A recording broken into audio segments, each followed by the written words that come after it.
अगर क्या हो कि तुम्हें पता हो कि 3 दिन बाद दुनिया खत्म होने वाला है, तुम्हारे सामने ऐसे ऐसे विलन्स आने वाले हैं जो कि गॉड लेवल हैं, और वो सब जैसे ही धरती पर कदम रखते हैं हर तरफ तबाही बीमारियां फैल जाता है, जिसके कारण आधा से ज्यादा लोग जोम्बी में चेंज हो जाते हैं। और जोम्बी में चेंज होने के बाद उन्हें जहाँ कहीं भी इंसान दिखता है वो सब उन्हें खा जाते हैं। और इतना सब कुछ होने के बाद जिस पे तुम सबसे ज्यादा भरोसा करते हो वही तुम्हें धोखा देता है। मतलब कि तुम्हारी जीभ तुम्हारे दोस्त के साथ सोएगी और तुम्हें पता हो तो तुम क्या करोगे। आखिरकार तुम्हारे पास केवल 3 दिन है, बस तुम लोग अपना राय कमेंट में देना। लेकिन ये चैप्टर को स्टार्ट करते हैं बिना देरी के। और चैप्टर का स्टार्टिंग में हम देखते हैं कि कुछ विलन्स गोड रहते हैं जो धरती को टारगेट करके धरती पर आ जाते हैं। उसके कारण हर जगह तबाही तबाही के कारण चांद भी एकदम पूरा रेड हो जाता है। और अब हम सब देखते हैं जो हमारा हीरो भी रहता है वो लड़ लड़ कर एकदम पूरा थक जाता है। और वहां पे जितने भी डीमंस रहते हैं छोटे छोटे वो बहुत ज्यादा खुश हो जाते हैं। और वहां पर एक और बड़ा सा डीमन आ रहा था जो कि हमारे हीरो के ही पास आ रहा था। वो हर बिल्डिंग को तोड़ते हुए आगे की तरफ आते जा रहा था। और उसे आगे आता हुआ देखकर वहां पे जितने भी लोग रहते हैं वो सब गिरते हुए भी भाग रहे थे। और वहां पे जितने भी लोग रहते हैं वो कहते हैं कि अरे भागो नहीं तो मरना है क्या। और तभी हम सब देखते हैं हमारा हीरो का नाम रहता है जियान। जियान को बहुत ज्यादा उसी के दोस्त वहां पर उसके जीप के सामने उसे मार रहा था। और अब हम सब देखते हैं कि जियान पे बहुत ज्यादा पेट्रोल छिड़कने के बाद वो बहुत ज्यादा भीग जाता है। और हम सब देखते हैं कि उसकी जीप उसी पे पेट्रोल छिड़कते हुए कहती है कि अब अगले जन्म में हम मिलेंगे जियान। और तभी वहां पे जियान का दोस्त कहता है कि सॉरी भाई इस जन्म के लिए अलविदा। और तभी हम सब देखते हैं कि वो कुछ उछालते हुए कहता है कि वो सब मुझे चाहिए। और तभी वहां पे जियान कहता है कि आखिरकार तुम बक क्या रहे हो। और तभी हम सब देखते हैं एक बड़ा सा भालू आ जाता है वहां पर। और फिर हम सब देखते हैं कि जियान का दोस्त वहां पर पावर का यूज करते हुए कहता है कि तुम्हारे आंख के सामने तुम्हारी बहन को जोम्बी लेकर गया और तुम कुछ भी कर भी नहीं पा रहे हो, हालांकि उसका खून अभी भी यूजफुल है। और तभी जियान बहुत ज्यादा गुस्सा हो जाता है पर वो कुछ भी नहीं कर पाता क्योंकि वो इतना ज्यादा घायल हो चुका था। और तभी हम सब देखते हैं उस डीमन से भालू लड़ने के लिए आता है। और फिर हम सब देखते हैं कि जियान का दोस्त इस भालू को समन करता है। और तभी वहां पे जियान की जीएफ कहती है कि आखिरकार तुम्हें आग नहीं पसंद था ना, तो आग से ही मरो तुम। और फिर एक लाइटर फेंक कर वो दोनों वहां से चले जाते हैं। और तभी हम सब देखते हैं कि वो लाइटर जियान के पास आ ही रहा था। और तभी हम सब देखते हैं कि वो भालू रहता है वो जंजीरों से लिपटा हुआ रहता है, फिर भी वो डीमन से लड़ने के लिए आगे चला जाता है। और वो डीमन आगे से आता हुआ रहता है, वो अगल बगल वाली बिल्डिंग को तोड़ते हुए आ रहा था। और तभी हम सब देखते हैं कि वो दोनों फाइट करने लगते हैं और उसकी वजह से आसपास वाले बिल्डिंग बहुत ज्यादा टूट कर गिर जाता है। और दूसरी तरफ हम देखते हैं जियान को वहां पर वो आग में लिपटा हुआ और बहुत बड़ा धमाका के साथ आग के बीच में रहकर वो अपने मन ही मन में सोचने लग जाता है कि और मैंने जिन जिन लोगों से सबसे ज्यादा प्यार किया है उसी ने सबसे ज्यादा धोखा दिया है। अगर मुझे पूर्ण जन्म फिर से लेने के लिए मिलता है तो मैं कभी नहीं जन्म लूंगा और इस नर्क भरी दुनिया से बहुत दूर ही रहूंगा। और तभी वहां पे आकाशवाणी होता है कि तुम्हें जाना ही होगा।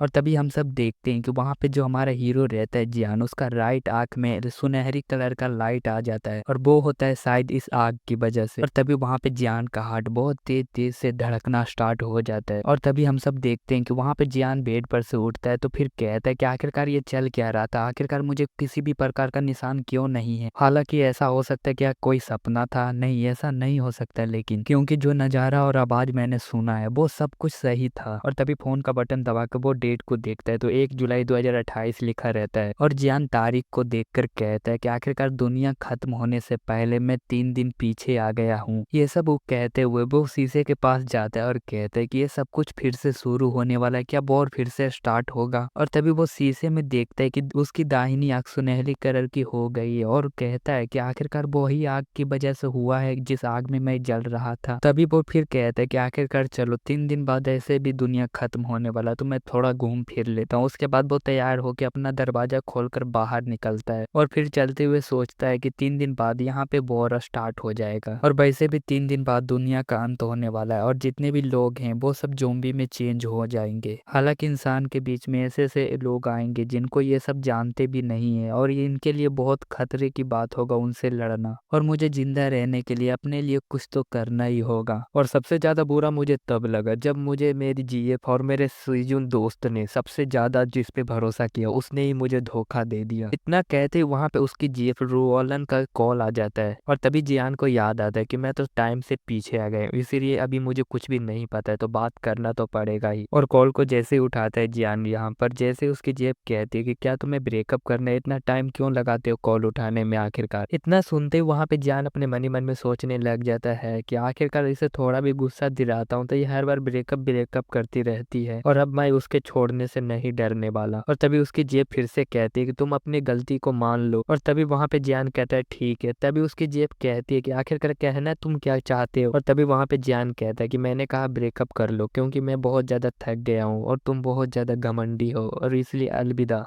और इतना कहते ही वो पॉकेट में फोन रखते हैं और फिर वहां से जाते हुए कहता है कि इस टाइम पे मुझे अपने लिए कुछ करना होगा और टाइम का अच्छे से यूज कर कर मुझे पहले काम पर लग जाना चाहिए। और तभी हम सब देखते हैं जियान की जेब के घर के पास वो वहां पर फोन को पटकते हुए कहती है उसने सच में मुझे ब्लॉक कर कर मुझसे ब्रेकअप कर लिया है। और तभी वहां पे जियान का दोस्त सीजुन कहता है कि आखिरकार हमारे रिश्ते के बारे में उसे पता लग गया होगा और इसलिए तुमसे ब्रेकअप कर लिया। और तभी वहां पे रोलन कहती है कि उस बेवकूफ को पता कैसे लग सकता है। आखिरकार मैं उसे जैसा चाहता था वैसे ना चाहता था लेकिन आज उसने हिम्मत करके मुझसे ब्रेकअप कर लिया। और तभी वहां पे सीजुन कहता है कि नाराज मत हो, मैं हूं ना। और मेरे बूढ़े आदमी ने एक संदेश भेजा है कि कुछ बड़ा होने वाला है इसलिए कुछ चीजों को इकट्ठा कर लो पहले से ही। और तभी वहां पे जियान की जेब कहती कि यह पुरानी बात है लेकिन मैंने देखा था जियान के पास एक ऐसी चीज है जो कि सैकड़ों साल पुरानी लगती थी। और तभी वहां पे सीजुन उसकी जेब को गले लगाते हुए कहता है कि अब वो चीज कहाँ पर है। और तभी वहां पे रोलन कहती है कि वह चीज जियान या उस लड़की जीवो के हाथ में ही होगा। और वैसे भी अभी जियान बहुत ज्यादा लगता है घबरा गया है और इसीलिए वो शांत हो जाएगा तब मेरे पास आएगा, घुटने टेकेगा और फिर मैं जैसे चाहूंगी वैसे उसे घुमाऊंगी। तभी हम सब देखते हैं कि वो दोनों बैठ भी जाते हैं और तभी वहां पे सीजुन कहता है यह ठीक है। और अब हम सब देखते हैं वही चीज जो कि सैकड़ों साल पुरानी चीज रहती है वो जियान के हाथों में रहता है। और तभी हम सब देखते हैं कि वहां पर एक लड़की रहती है जो मिडिल स्कूल में पढ़ती है। वो कहती है कि भाई आप ऐसे अचानक क्यों आ जाते हो और यहाँ आने के लिए आपने 30 किलोमीटर दूर आए हैं तो क्या आप काम पर नहीं जाएंगे आज। और तभी अपने भाई का राइट आंख देखता है जो कि सुनहरी कलर का रहता है। तभी वो कहती है कि भाई आपके राइट आंख को क्या हुआ। और तभी वहां पे जियान कहता है कि जिया क्या तुम अपने भाई पे भरोसा करते हो ना। और तभी वहां पे जिया कहते है कि भाई आप कैसे सवाल पूछ रहे हैं, मैं आप पे आंख बंद करके भरोसा कर सकती हूँ और आप जानते हैं ना कि हमारे जीवन एक दूसरे पर निर्भर है। और तभी जिया अपने भाई जियान के गले लग जाती है और कहती है कि भाई आज तक आपने जो भी किया है मेरे भले के लिए ही किया है। और तभी जियान कहता है तो ठीक है तुम अभी अपना सामान स्कूल जाओ और पैक करो और मेरे साथ घर चलो। और तभी वहां पे जिया कहती कि ठीक है भैया मैं तुरंत जाती हूँ और तुरंत पैक कर कर आती हूँ। और तभी वहां से जिया जाती हुई कहती कि भैया 2 घंटे बाद मिलते हैं। तभी वहां पे जियान कहता है कि तुम मुझसे क्यों नहीं पूछ रही हो कि आखिरकार मैं ऐसा क्यों कर रहा हूँ। और तभी वहां पे जिया कहती है कि भाई आप पे मुझे विश्वास है इसीलिए मैं कुछ भी नहीं कह रही हूँ। उसके जाते वहां पे जियान अपने मन ही मन में सोचने लग जाता है कि आखिरकार मुझे अपनी बहन का रक्षा करना ही पड़ेगा। और तभी हम सब देखते हैं जियान के हाथों में सैकड़ों साल पुराना वही चीज रहता है। और तभी वहां पे जियान कहता है कि इस टोकन में कुछ अलग है क्या, मुझे तो कुछ समझ में नहीं आ रहा है। और इतना कहते हुए उसका राइट आंख वाला पावर यूज हो जाता है और तभी हम सब देखते हैं कि वो उसके हाथ में जो चीज रहते हैं सैकड़ों साल पुराना वो सब जलने लगता है। और तभी हम सब देखते हैं कि वो टोकन जैसे ही जलता है वो एक्टिवेट हो जाता है और वहां पे एक डायमेंशनल गेट ऑन होता है जिसमें वो जियान जाता ही चला जाता है और वो सोच ही रहा होता है कि आखिरकार ये सब हो क्या रहा है। और तभी हम सब देखते हैं कि जियान ऐसी जगह पे चला जाता है जहाँ पर एक टेम्पल रहता है, वो जंजीरों से बंधा हुआ रहता है। और तभी वहां पे जियान कहता है कि मैं कहाँ आ गया हूँ और ये सब है क्या। और तभी हम सब देखते हैं कि उस टेम्पल में हर एक गेट पे अलग अलग जानवर रहता है जो कि एकदम पूरा डीमन रहता है, पावरफुल डीमन। और तभी वहां पे जियान कहता है कि आखिरकार ये सब तो डीमन है, मैं कहाँ आकर फंस गया यार। और फिर हम सब देखते हैं वहां पे जितने भी डीमन रहते हैं वो जियान को देखकर घुर्रा रहे थे। और तभी हम सब देखते हैं कि वो भी एक स्पेस वाली एबिलिटी में कैद हुआ रहता है। तभी वहां पे जियान सोचता है कि यह हर किसी के लिए बहुत खतरनाक होगा और उसके इतना कहते ही वहां पे वो इतना ज्यादा लाइटनिंग होने लगता है। फिर वो नीचे उतरता है और फिर उस टेम्पल को देखते हुए अपने मन ही मन में सोचने लग जाता है कि क्या इस टेम्पल में डीमन को काबू में करने के लिए यहाँ पे इतना ज्यादा बिजली कड़क रहा है। इतना कहते ही वहां पे जियान को कोई कहता है कि हे तुम क्या डर रहे हो क्या। और तभी हम सब देखते हैं वहां पर एक परी रहती है जो कि एक वैम्पायर गर्ल जैसा दिख रही थी। उसे देखकर वहां पर जियान कहता है कि आप कौन हो और यहाँ कैसे आई। और तभी वहां पे एक परी आती है जो कहती है कि मेरा नाम है सुधा जी और मैं इस जगह का देखभाल करती हूँ, मैंने देखा है कि आप इस नर्क के भगवान हैं। और अब हम सब देखते हैं कि हजारों साल पहले एक अमर सम्राट थे जिन्होंने बहुत सारे लोगों को बुलाकर एक टावर को बनवाया था जिसको हम सब नर्क बोल सकते हैं। और अब हम सब देखते हैं नर्क को, नर्क में बहुत ज्यादा लाइटनिंग हो रहा था। और अब हम सब देखते हैं कि अनसंख्या में बहुत ज्यादा डीमंस जानवर रहते हैं और बहुत सारे गॉड लेवल विलन्स रहते हैं जो कि हजारों साल से इस नर्क में सड़ रहे थे। इन्होंने बहुत ज्यादा पाप किए थे, तो अमर सम्राट ने इनको इसी नर्क में डाल दिया और हर दिन इन डीमंस को बहुत ज्यादा बिजली के झटके मिलते हैं, जिससे बहुत ज्यादा इनकी आत्मा जल उठती है। पर ये चाह कर भी नर्क से कभी नहीं निकल सकते जब तक इन्हें कोई निकाल नहीं सकता। और अब हम सब देखते हैं कि जान के हाथ में एक चाबी रहता है। उस चाबी को देखते हुए सुधा जी कहती है कि हालांकि यही चाबी है जिससे नर्क का दरवाजा खोला जा सकता है। तभी जान कहता है कि अगर ऐसा है तो इसलिए तुम मुझे नर्क का भगवान कह रही थी। तभी सुजादी कहती है कि हालांकि आपके पास नर्क का दरवाजा का चाबी है, तो क्या आप अपने कैदियों से नहीं मिलेंगे जेल मास्टर? तभी जान कहता है कि क्या मैं मिलना तो चाहता हूँ, लेकिन ऐसा करना ठीक रहेगा, तो हम सब चलते हैं, आगे बढ़ते हैं। और अब हम सब देखते हैं कि नर्क के दरवाजे पर जा ही रहे होते हैं सुजादी और जियान। और अब हम सब देखते हैं जैसे ही जियान नर्क के दरवाजे से अंदर आता है, वहां पर सामने की ओर देखता है कि एक तो ट्रैप बिछा हुआ है। ये साधारण ट्रैप नहीं है, और इस ट्रैप से और इस हमले से बचने के लिए जियान अपने राइट आंख की एबिलिटी का यूज करता है यहाँ पर। उसके बाद जियान के राइट आंख से बहुत ज्यादा आग निकलने लगता है, और जो जियान पे हमला आया था, जियान उस हमले को आग की वजह से रोक देता है। और यह सब सुधाजी पीछे से देख रही होती है। तभी सुधाजी कहती है कि हालांकि यह आपने कैसे किया, कि आपके पास कोई शक्ति है? तभी सुजादी जियान के चेहरे को देखती है तो उसके राइट आंख में आग निकल रहा होता है। उसे देखने के लिए अपने हाथ को जैसे ही आगे करता है, जियान उसके हाथ को पकड़ लेता है। तभी सुजादी कहते है कि जेल मास्टर अपनी राइट आंख को देखिए, उसमें बहुत ज्यादा आग जल रही है। जेल मास्टर अगर आप चाहते हैं तो आप एक दूसरा जीवन, एक और जीवन जी सकते हैं। तभी जियान कहता है कि जब मैं मर रहा था तो तुम्ही ने मेरे आकर कान में कहा था कि तुम्हें जिंदा रहना होगा। तभी सुजादी कहती कि हालांकि आप ऐसा समझ सकते हैं कि मैंने आपको जब देखा कि आपको बोरे लोग बहुत ही ज्यादा नुकसान कर रहा था, और मैं ये देखना नहीं चाहती थी। और जब पिछले जन्म में मरने वाले थे उस टाइम पे बहुत ही ज्यादा निराश और बहुत ही ज्यादा गुस्से अपने मन में रखने की वजह से आपके आग वाली एबिलिटी खुद से ही एक्टिवेट हो गया। यह आग वाली एबिलिटी बहुत ही खास है, और इसलिए आपका गुलाम परिवार फायदा उठाने वाला है। और अब हम सब देखते हैं कि जियान अपनी आग वाली एबिलिटी को अपने हाथ से महसूस करते हुए अपने मन ही मन में सोच रहा होता है कि आखिरकार मुझे फिर से जन्म क्यों लेना पड़ा, यह तो मुझे पता लग गया। हालांकि दुनिया का अंत होने वाला है, फिर भी मैंने अपनी एबिलिटी को एक्टिवेट कर लिया है, तो मैं कुछ कर पाऊंगा। और अब जियान ऊपर की तरफ देखते हुए कहता है कि अब मैं सब कुछ बदल दूंगा, अब पहले जैसा कुछ भी नहीं रहेगा। तभी जियान कहता है कि ठीक है यह सब तो आखिरकार आप मुझे बताएंगे कि मेरे कैदी कहाँ पर है, आप मुझे लेकर चलिए। तभी सुजादी कहती है कि जेल मास्टर आप मेरे पीछे आइए, मैं आपको कुछ बताते हुए चलती हूँ। तभी सुजादी कहती है कि जेल मास्टर हालांकि इस नर्क को 5 लेवल में बांटा गया है, आप जितने ही ऊपर लेवल पे जाते रहेंगे उतने ही खतरनाक डीमंस आपको मिलेंगे। और जेल मास्टर उन सब डीमंस को देखने के लिए आपकी शक्ति भी होनी चाहिए बहुत ही ज्यादा मजबूत, नहीं तो आप मारे जा सकते हैं। और इस टाइम पे जियान देखता है कि मैंने इस भालू डीमन को कहीं तो देखा है। तभी इसे याद आता है कि हाँ, मैंने अपने दोस्त सीजुन को इस पे बैठा हुआ देखा था। तभी भालू डीमन जियान को देखकर बहुत ही तेजी से दहाड़ता है, जिसके बाद जियान यहाँ पर जो कि सोच रहा था वो जल्दी से होश में आ जाता है। तभी जियान देखता है कि अरे इसे क्या हो गया, ये कुछ लगता है बोलना चाहता है, ये बोल भी सकता है। तभी भालू कहता है कि अरे ये नया प्रिजन मास्टर है क्या? सच बताऊं प्रिजन मास्टर, तो आप मुझे बहुत ही ज्यादा अच्छे लगते हैं, और मैं यहाँ पर हजारों साल से आपका वेट कर रहा था। और यह सब सुनने के बाद जियान शौक में था। तभी सुजादी कहती कि काले भालू दूर हो जा, तुम्हें बिल्कुल भी अंदाजा नहीं है कि तुम्हें जेल लॉर्ड देखने के लिए आए हैं, लेकिन यहाँ पर तुम्हारा बिहेवियर कैसा है। तभी डीमन भालू बोलता है प्रिजन लॉर्ड, और वो फ्लाइंग किस देने लग जाता है बहुत ज्यादा। तभी सुजादी कहती कि अरे भालू तुम अपने रास्ते चलो, मैं अपने रास्ते, मैंने अभी तक जेल मास्टर को चाटा नहीं है। जिसके बाद सुजादी यहाँ पर बिल्ली बन जाती है और वो चाटने लग जाती है जेल मास्टर को। और इसी टाइम पर एक प्रिजन में कैद यहाँ पर ईगल देखता है जियान को, जिसके बाद वो फिर कहता है कि सच में ये जेल मास्टर है, ये बकवास चीज है, और सच में अगर इस लड़के को लगता है कि ये मुझे कंट्रोल कर सकता है तो ऐसा नहीं होगा। मैं हजारों साल तक बिजली को अपने शरीर पर लेता रहूंगा, लेकिन दर्द के मारे फिर भी आत्मसमर्पण नहीं करूंगा। और इस टाइम पे जियान अपने मन ही मन में सोचता है कि पहले सुजादी, उसके बाद ये डीमन भालू। सच में यहाँ पर जितने भी डीमन हैं वो सब के सब डीमन लेजेंडरी डीमन के कैटेगरी में आते हैं। और इस टाइम पे जियान थोड़ा आगे जाता है, जिसके बाद वो फिर देखता है कि यहाँ पर एक ईगल डीमन है, सच में ये भी पावरफुल ही होगा। और इस टाइम पे ईगल का नाम बताती है सुजादी, जिसके बाद यहाँ पर जियान बुलाता है ले झेंजी, और यह आवाज को ले झेंजी मतलब ईगल जैसे ही सुनता है वो अपने पंख को बहुत ही ज्यादा फड़फड़ाने लग जाता है। और यहीं पे सुजादी रहती है जो कि बहुत ही जोर जोर से हंसने लग जाती है, और वो फिर कहती है कि जेल मास्टर सच में ये आपको प्रिजन मास्टर नहीं मानता है ये ईगल। तभी जियान कहता है कि तुम मुझे बताओ कि यहाँ पर इस टावर में कितने डीमन हैं, और वो कितने लेवल तक हैं, और कितने पावरफुल हैं, और किस नाम के हैं। तभी सुजादी बताती है कि इस दुनिया में बहुत सारे डीमन थे, लेकिन इस टावर में अलग अलग कैटेगरी में रखा गया है सबको। को, जैसे प्यादा, सैनिक, लॉर्ड, जनरल,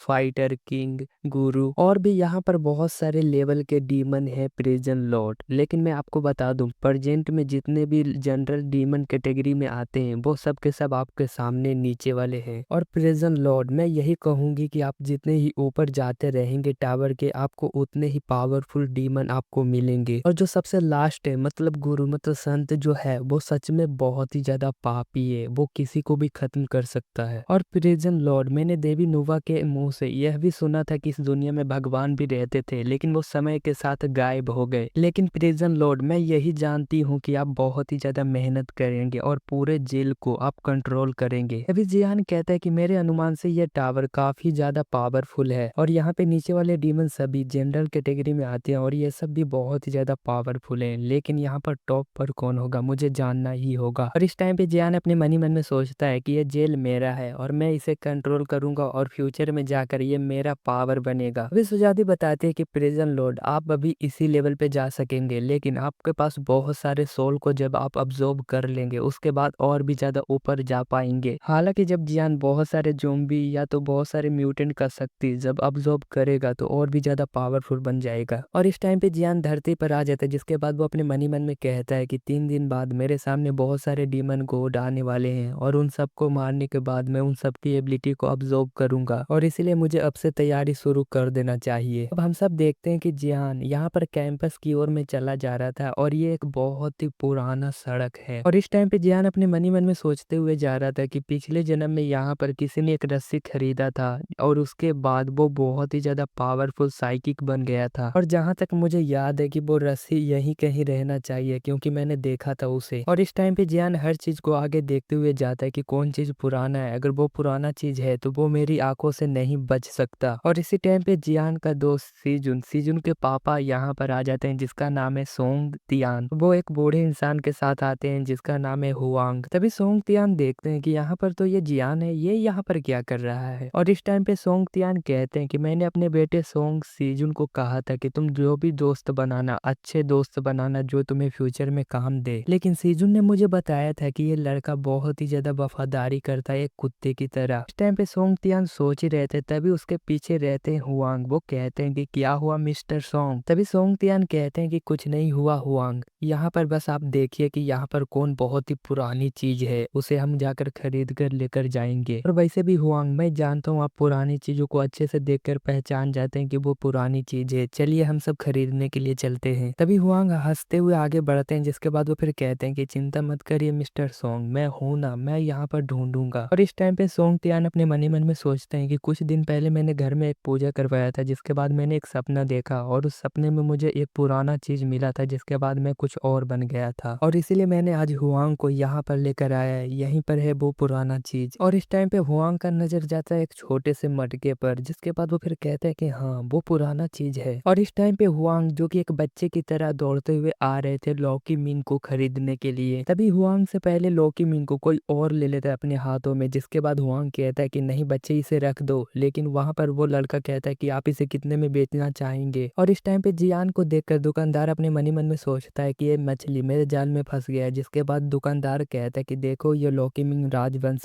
का है और ये बहुत ही महंगा तुम्हें बिकेगा और इस लॉकी मिंग को खरीदना चाहते हो तो कम से कम तुम्हें $10 तो देना ही पड़ेगा क्योंकि ये तुम्हारे लिए है। तभी जियान कहता है कि $10 ये इतनी सी चीज का, ये तो बहुत ज्यादा महंगा बोल रहे हो। तभी जियान लॉकी मिंग का रस्सी को रेड रस्सी उसे पकड़ लेता है जिसके बाद उसके अंदर देखने लग जाता है कि इसके अंदर क्या है, सोना है जो इतना महंगा बेच रहा है। तभी जियान लॉकी मिंग का रस्सी को खोल लेता है जिसके बाद वो फिर कहता है कि देखो बॉस यहाँ पर ये टूटा हुआ है, तुमने रस्सी से इसे बांध कर छुपा रखा था, मैंने इसे देख लिया है लेकिन इसे कम पैसों में बेचना है तो बोलो। और यह सुनते ही जियान के हाथों से दुकानदार लॉकी मिंग ले लेता है जिसके बाद वो फिर कहता है कि देखो तुम्हें $1000 अब देना होगा नहीं तो जाओ तुम यहाँ से। और इसी टाइम पे जियान के पीछे रहता है हुआन जिसके बाद वो फिर कहते हैं कि बॉस तुम इस चीज को मुझे दिखाओ। और इस टाइम पे जियान वहां से निकल जाता है। वो कहता है कि मुझे जो लेना था मैं समझ कर ले लिया, अब तुम्हें जो करना है करो। और इस टाइम पे दुकानदार रहता है जो सोंग तियान और हुआंग को दोनों को ही लॉकी मिंग दिखाने लग जाता है। और इस टाइम पे जियान अपने राइट आंख वाली एबिलिटी का यूज करता है जिसके बाद उसके आंख में एक येलो कलर का रोशनी आ जाता है जिसके बाद वो फिर देखता है कि यही वो रस्सी है जिसके लिए मैं यहाँ पर आया था। हालांकि ये एक छोटी सी रस्सी है लेकिन ये इमोर्टल बाइंडिंग टॉप है। और इस टाइम पे इमोर्टल टॉप को को जियान अपने पॉकेट में रख लेता है, जिसके बाद वो फिर कहता है कि चलो सोंगतियान को देखते हैं कि वो इस टाइम पर क्या कर रहे होंगे, क्योंकि जियान के पिछले जन्म में यहाँ पर इसी रस्सी के मदद से यहाँ पर जियान को बांधा गया था और उससे टोकन छीना गया था। और इस टाइम पे हुआंग कहते हैं कि हाँ ये पुरानी चीज है, ये काफी समय से चलता आ रहा है। तभी सोंगतियान कहते हैं कि ये लगता है कि हुआंग ने इसे पहचान लिया, जिसके बाद वो फिर कहता है कि बॉस तुम इसे कितने में बेचना चाहोगे इस लौकी को। तभी जियान पीछे से कहता है कि अंकल सोंग आप भी इस सड़क पे आए हैं कुछ खरीदने के लिए। तभी सोंगतियान कहते हैं कि जियान मैंने सुना है सीजन से कि तुम्हारे पास एक पुरानी चीज है, लेकिन मैं उसके बारे में तुमसे बाद में बात करूंगा। और इस टाइम पे जियान पीछे चला जाता है रोड पर, जिसके बाद वो फिर बहुत ही जोर से चिल्लाता है कि अंकल सोंग आप तो इतने ज्यादा अमीर हैं फिर भी यहाँ पर पुरानी चीज को खरीदने के लिए क्यों आए हैं? क्या अंकल सोंग सच में ये लौकी बहुत ही ज्यादा कीमती है? तो आप मुझे बताइए। और जैसे ही सड़क पे चल रहे थे लोग, वो सब सुनते हैं कि ये कीमती चीज है, जिसके बाद आधा से ज्यादा लोग कहते हैं कि अरे ये तो मिस्टर हुआंग है, ये तो पुरानी चीजों को अच्छी तरह से जानते हैं, इसका मतलब ये बहुत ही ज्यादा कीमती होगा। और अब बहुत सारे लोग आ रहे थे लौकी मिंग को खरीदने के लिए, लेकिन सबसे आगे जो लेफ्ट साइड में रहता है वो कहता है कि देखिए अगर आप इसे 10,000 में बेच रहे हैं तो मैं 12,000 दूंगा, मुझे दे दीजिए। और यह सुनते ही वहां पर सोंगतियान और हुआंग बहुत ही ज्यादा शौक में थे। तभी एक इंसान और आ जाता है, जिसके बाद वो फिर कहता है कि देखो मैं इसका 20,000 दूंगा, मुझे दे दो। और इस टाइम पे सोंगतियान कहता है कि देखो तुम लोग बाद में आए थे, पहले मैंने इस चीज को देखा है तो मैं इसे उतना ही में खरीदूंगा। और इस टाइम पे दुकानदार इतने सारे लोगों को देखने के बाद वो फिर कहता है कि देखिए जो बोली सबसे ज्यादा लगाएगा उसी का ये चीज होगा और वही जीतेगा। तभी सोंगतियान कहते हैं कि देखो मैं इसका 50,000 दूंगा। और इस टाइम पे सोंगतियान कहते हैं कि सच में ये ज्यादा से ज्यादा 1,70,000 का ही होगा। हालांकि सोंगतियान यहाँ पर जैसे तैसे तो इस चीज को खरीद ही लेते हैं लौकी मिंग को। और इस टाइम पे सोंगतियान और हुआंग भीड़ में से निकल कर कहते हैं कि सच में मैं इस चीज को 10,000 में खरीद सकता था, लेकिन जियान के कारण मेरे ज्यादा पैसे खर्च हो गए। और इस टाइम पे जियान कहता है कि अंकल सोंग मेरे पास एक पुराना चीज था, आपने कहा था कि आप उसे खरीदेंगे, मेरे घर पर आएंगे। तभी सोंगतियान कहते हैं कि हाँ मैं तुम्हारे घर पर आने वाला था, लेकिन मुझे सीजुन ने बताया था कि तुम्हारे परिवार ने तुम्हें एक टोकन दिया है विरासत में, वो बहुत ही ज्यादा पुराना है, तो तुम मुझे दिखाओगे? और इस टाइम पे जियान अपने जेब से हाथ निकालता है, जिसके बाद उसके हाथ में एक टोकन रहता है, जिसके बाद वो फिर कहता है कि अंकल ये है वो पुराना टोकन। तभी हुआंग कहता है अपने मन ही मन में कि सच में ये तो एक खजाना है, जिसके बाद वो फिर कहता है कि सच में तुम इसे मुझे दिखा सकते हो, मैं इसे हाथ में लेकर देखना चाहता हूँ। तभी जियान कहता है कि सॉरी अंकल मैं इसे दिखा नहीं सकता, ये मेरे परिवार ने विरासत में मुझे बस एक टोकन ही तो दिया है। तभी सोंगतियान कहते हैं कि मैं जानता हूँ तुम सीजुन के सबसे अच्छे दोस्त हो और इसलिए तुम अपने अंकल को इस चीज को नहीं दिखाओगे। तभी जियान कहता है कि देखिए अंकल सॉरी मैं कोई भी सीजुन बिजुन को नहीं जानता हूँ और इसलिए मैं यहाँ से चलता हूँ। तभी सोंगतियान कहते हैं कि अरे रुको रुको रुको मेरे बच्चे, तुम इस चीज को मुझे तो दिखाओ एक बार। तभी जियान कहता है कि देखिए अगर आप 1 मिनट देखना चाहते हैं तो मैं 10,000 लूंगा और 5 मिनट देखना चाहते हैं तो मैं 50,000 लूंगा, पहले आप स्कैन कीजिए नहीं तो मैं चलता हूँ यहाँ से अंकल सोंग। और इस टाइम पे सोंगतियान बहुत ही ज्यादा गुस्से में था, लेकिन वो कहता है कि रुक जाओ बच्चे, मैं इस चीज को देखना चाहता हूँ, मैं स्कैन करता हूँ।